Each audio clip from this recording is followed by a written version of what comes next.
এই প্রজন্মের সন্তানরাই সবচেয়ে সেরা মন্তব্য করেছেন প্রধান উপদেষ্টা প্রফেসর ডক্টর মোহাম্মদ ইউনূস। সকালে স্কাউটের কাব কার্নিভাল উদ্বোধন করে তিনি বলেন, বন্ধ দরজা দেখে আক্ষেপ নয়, বরং এই দরজা ছাত্রদেরই খুলতে হবে, পাশাপাশি অন্যের চলার পথও তৈরি করে দিতে হবে।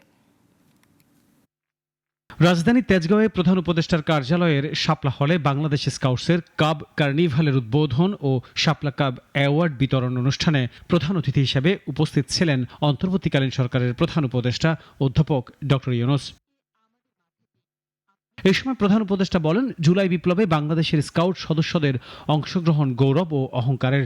শুধু বাংলাদেশ নয়, এটি সারা বিশ্বের স্কাউটসের জন্য বিশেষ গৌরবের। স্কাউট সদস্যরা দেশ ও দেশের মানুষের জন্য আত্মাহুতি দিয়েছে। নতুন বাংলাদেশ সৃষ্টির জন্য তাদের এই আত্মাহুতি বিশ্ব স্কাউটসের ইতিহাসে এই নজির আর নেই বলেও জানান প্রধান উপদেষ্টা। তোমরা সারা বাংলাদেশের তোমাদের বয়সী ছেলে মেয়েদের বিরাট ঈর্ষার পাত্র, ন্যায্যতে ঈর্ষার পাত্র। যেহেতু যে কোনো কারণেই হোক তুমি এই সুযোগ পেয়ে গেছো, তারা সে সুযোগ পায়নি। তোমাদের দায়িত্ব হবে তাদের জন্য সুযোগ খুলে দেওয়া। স্কাউট সদস্যদের উদ্দেশ্যে প্রধান উপদেষ্টা বলেন, স্কাউটিং জীবনের বড় একটা দরজা খুলে দেয়।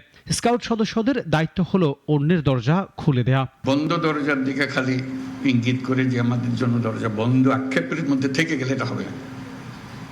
দরজা খুলতে হবে, দরজা তোমাকেই খুলতে হবে। যেহেতু তুমি অনেক দূর এগিয়ে এসছো বলেই তুমি স্কাউট হয়েছো। অনুষ্ঠানে প্রধান উপদেষ্টা জুলাই বিপ্লবে শহীদ হওয়া আর স্কাউট সদস্যের পরিবারের হাতে গ্যালান্ট্রি অ্যাওয়ার্ড তুলে দেন।